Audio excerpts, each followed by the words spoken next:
venas de mi padre le corre la sangre también como a mí. Sangre del indio que calla, que llora, que ama, que sabe sufrir. El indio aquel que mi madre amó porque sabe que es un hombre fiel. Gracias a Dios que es mi padre y que yo he heredado ser indio como él. Entre espinas de nopales crecieron mis padres y ahí nací yo. Y entre la tierra mi padre soñaba con darme una vida mejor.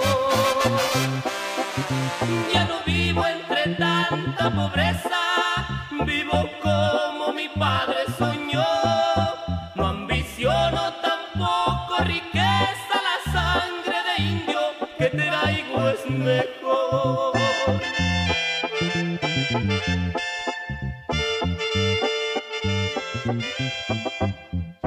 La piel de bronce que tengo es herencia de mi padre. Y este corazón que siento, este me lo dio mi madre.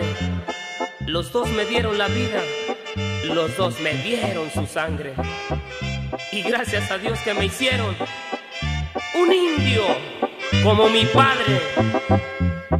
Mis hermanos también llevan la sangre de indio como llevo yo. Sangre que pinto la tierra que mi padre tanto labró. Dejó mi padre la sierra, mi madre llorando tras del camino. Dejaban todo por darme lo que ya más tarde la vida me dio.